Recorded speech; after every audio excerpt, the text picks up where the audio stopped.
안녕하세요, 여러분. 처음 인사드리겠습니다. 본 영상은 이소스피어 프래그먼트라는 프로젝트의 첫 시작을 알리는 영상입니다. 이소스피어 프래그먼트는 인간과 기술의 접점에서 다가올 사회 경제 체계의 변화를 예측하고 이를 생각의 조각 형태로 공유하는 프로젝트입니다. 그 첫 번째 생각의 조각으로 오늘은 자본주의의 구조에 대한 내용을 여러분들께 말씀드리고자 합니다. 자본주의의 구조에 대해 우리가 이해해야 하는 이유는 인터넷, 블록체인, 인공지능 등과 같이 기술의 발전으로 인해 자본주의의 구조가 급격히 변화하고 있기 때문입니다.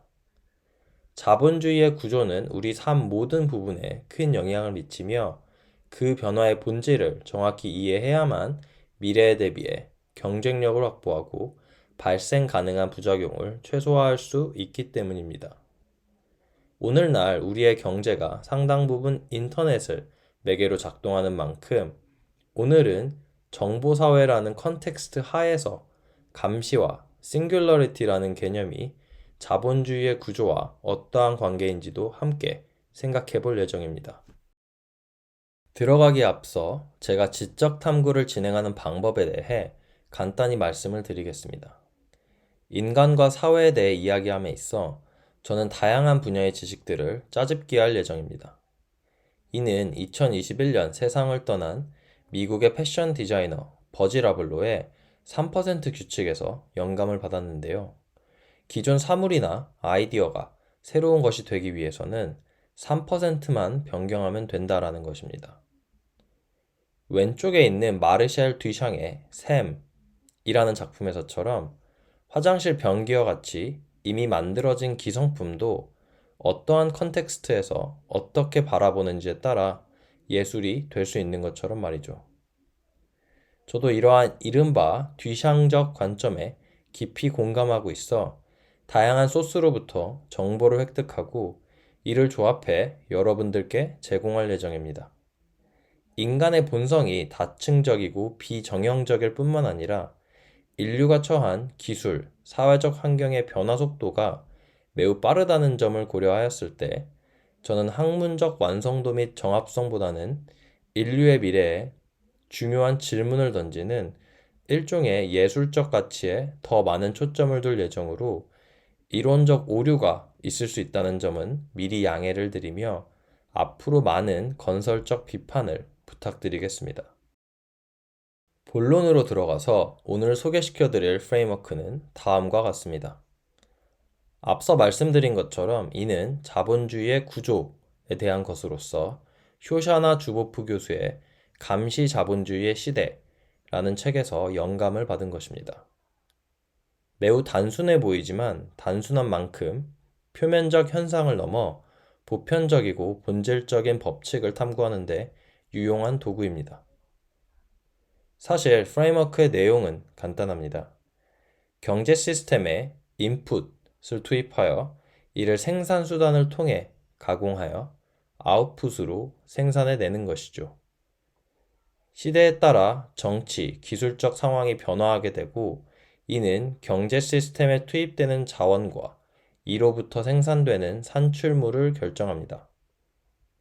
이 둘을 매개하는 생산 수단을 누가 소유하는지에 따라서 사회의 구조와 지배 계층이 크게 달라지며 투입되는 자원의 성격에 따라 인간과 인간을 둘러싼 자연환경은 크게 변화하게 됩니다.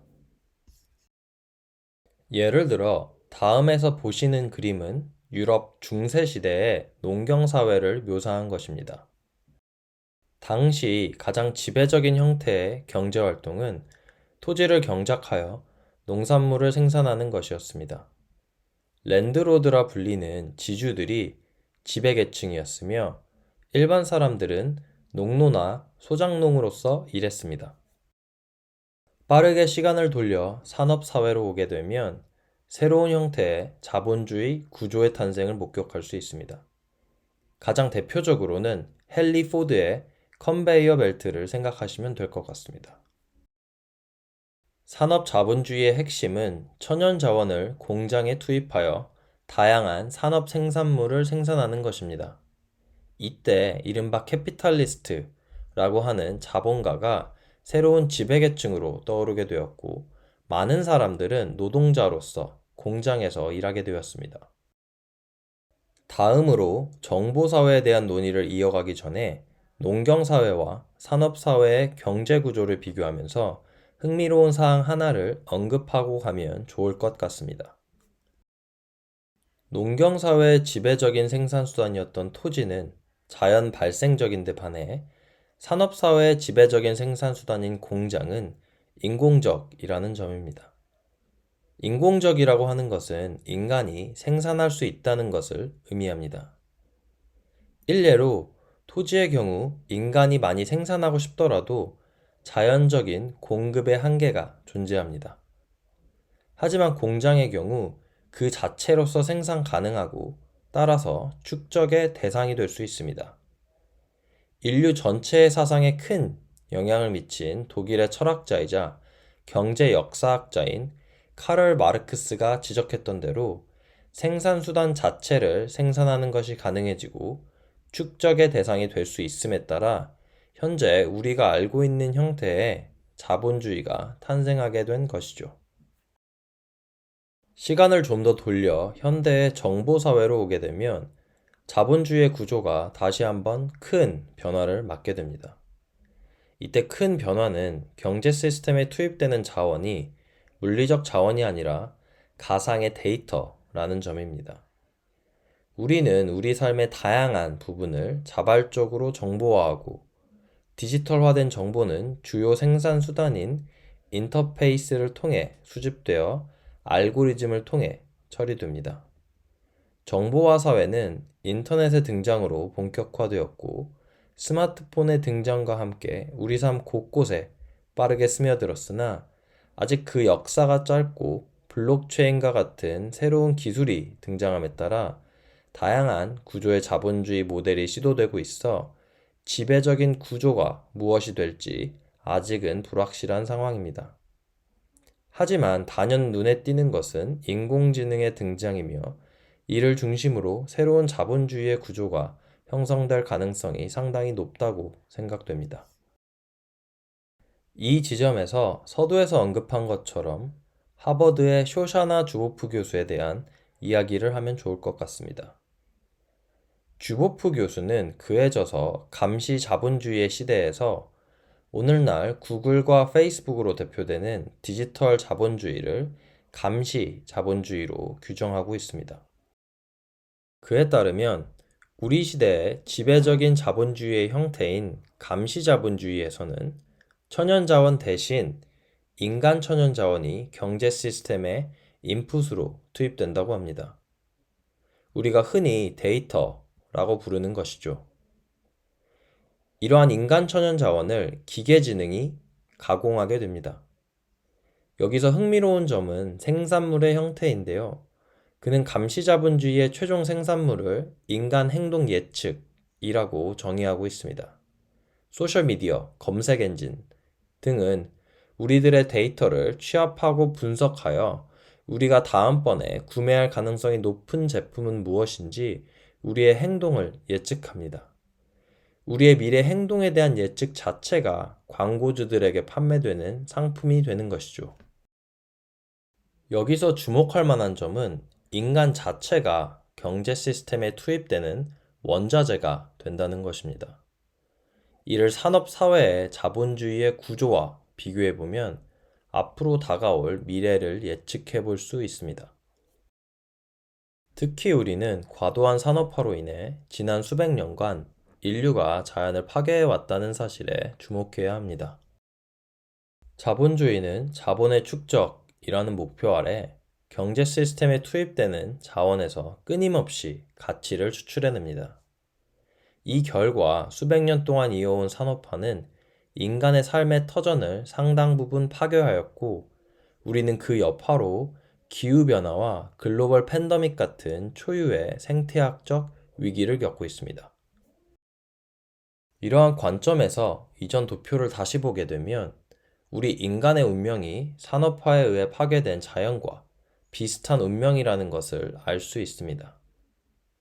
산업 자본주의가 자연을 황폐화시켰다면 디지털 감시 자본주의는 인간 정신을 황폐화시킨다는 것이 주보프 교수의 주장입니다. 오늘날 인터넷 세대가 느끼는 불안감, 외로움, 의미의 상실이 소셜미디어 알고리즘에 우리의 정신적 사유와 자율성을 위임했기 때문에 발생한 것일까요? 우리가 목격하고 있는 민주주의의 위기 또한 감시 자본주의에서 기인한다고 주보프 교수는 주장합니다.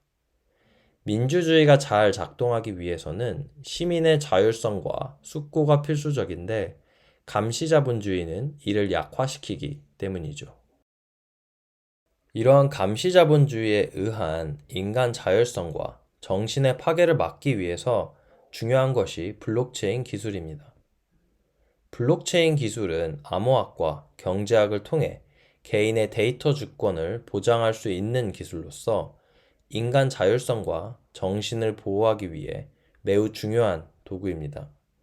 이 내용은 매우 흥미롭지만 복잡하기 때문에 이에 대해서는 다음번 영상을 통해 좀 더 자세히 말씀드리도록 하겠습니다.